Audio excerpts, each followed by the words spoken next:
है, नेता से लिया है। और ऐसी पार्टी जिसको कभी माँ कहते थे, नेताजी को पिता कहते थे और कसमें खाते थे कि जब तक जीवन है राष्ट्रीय अध्यक्ष जी का साथ नहीं छोड़ेंगे।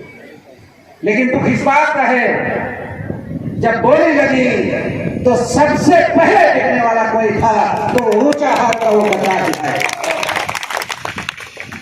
दर्द इस बात का है कि माँ कहने वाले और पिता कहने वाले और अपना भाई कहने वाले तुम्हें शर्म नहीं आई, चंद पैसों में तुम बिक करके चले गए। और आज जो लाल बत्ती और मंत्री पद तुमको मिला है वो समाजवादी पार्टी ने तुमको सजाया था इसलिए मिला है। नहीं बहुत तमाम घूम रहे हैं, किसी को कोई पूछने वाला नहीं।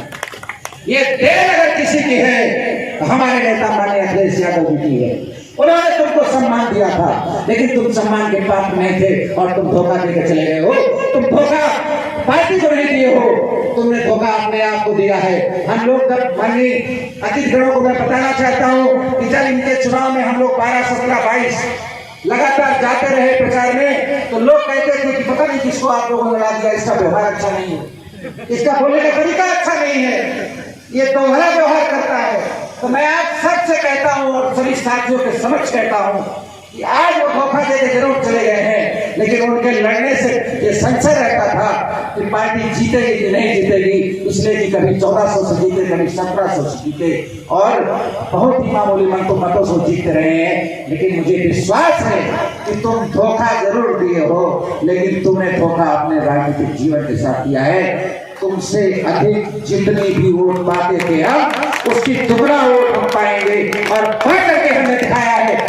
तुम पाते थे 82,000 वोट पा करके मैक्सिमम तुम जीते हो और हम 1,14,000 वोट पा करके एनडीए के प्रत्याशी, अपने यूपीए के प्रत्याशी और माननीय राष्ट्रीय अध्यक्ष जी के आह्वान पर लड़ाए गए प्रत्याशी को हमने जिताने का काम किया है। और ऊंचाहार वो विधानसभा क्षेत्र है जिसने 5 विधानसभाओं में सर्वाधिक मत प्रतिशत से 88,000 वोट से भारतीय जनता पार्टी को यहाँ पर चने चबाने का काम किया है। और तब जब इस देश के गृह मंत्री अमित शाह की 2 मीटिंगें इसी विधानसभा क्षेत्र में, इसी विधानसभा क्षेत्र में मुख्यमंत्री का हेलीकॉप्टर उतरा, हमारे नेता का हेलीकॉप्टर इस विधानसभा क्षेत्र में नहीं उतरा।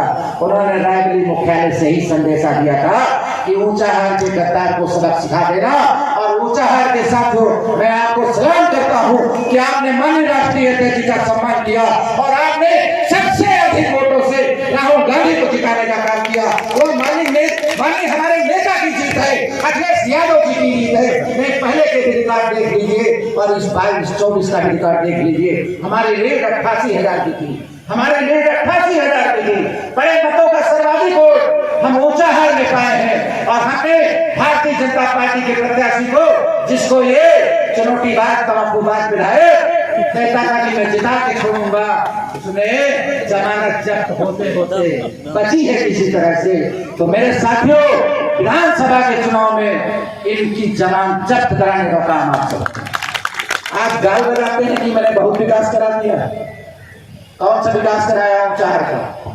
जो भी विकास हुआ है काम, चाहे वो हनुमानगंज रोहनिया में हो, चाहे आपके ऊंचाहार का अपग्रेडेशन हो, चाहे जगतपुर का अपग्रेडेशन हो, चाहे वो डलरों का अपग्रेडेशन हो, वो सारे अपग्रेड PSC CSC बनाने का काम अगर किसी ने किया है तो तत्कालीन मुख्यमंत्री और आपके नेता माननीय अखिलेश यादव जी ने किया।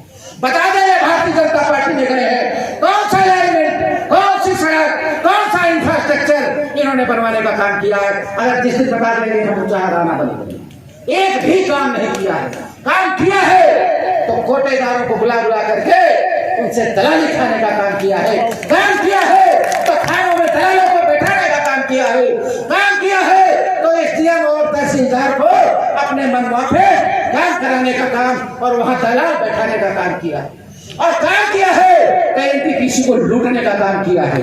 तो मेरे साथियों, आप सबसे मेरी अपील है और अपने नेता के सम्मान में, अगर ये NTPC को बचाना चाहते हो, थानों को बचाना चाहते हो, अगर न्याय पाना चाहते हो, अगर तहसील में राजस्व कर्मचारियों को उनसे न्याय लेना चाहते हो तो यहाँ से भारतीय जनता पार्टी के प्रत्याशी को जमानत जब्त कराने का काम आप सब करिए। यही आप सबसे बातें बहुत है, शर्म लगनी चाहिए इनको। कहते मंत्री हैं और विधायक हैं, कहते हैं ऊंचा हमारा घर है, परिवार है। यही भाषण को कहते हैं रोज मीडिया में जो आया आप बोल देते हो। शर्म आनी चाहिए। इस और नाला से कितने बीघे जमीन थी, सीपेज की व्यवस्था से झेल रही कि नहीं झेल रही? इस और से आपकी बकुलाही नाले से रोहनिया पूरा ब्लॉक सीपेज से ग्रस्त है कि नहीं है? बताइए रोहनिया के साथियों, बकुलाही आपके लिए अभिशाप है कि नहीं है? इस और आपके लिए अभिशाप है कि नहीं है? अगर तुम मंत्री हो और योगी आदित्यनाथ के बगल में फोटो खिंचाते हो तो इस और नाला और बकुलाही नदी, बकुलाही नाले को क्यों नहीं साफ करा करके किसानों को खुशहाली देने का काम करते हो? काम करोगे लूटने का, अब कहोगे कि ऊंचाहार हमारा परिवार है। ऊंचाहार इनका कतई परिवार नहीं है। ऊंचाहार को ठगने आए थे ईस्ट इंडिया कंपनी की तरह। बोरिया बिस्तर बंद हो चुका है। अब फरवरी महीने तक चीपो और देख लीजिए, फरवरी के बाद इधर ही नहीं आएंगे। आप सबका पूरा भर अगला कार्यक्रम इससे बड़ा करना है। बताइए हाथ उठा करके बड़ा कार्यक्रम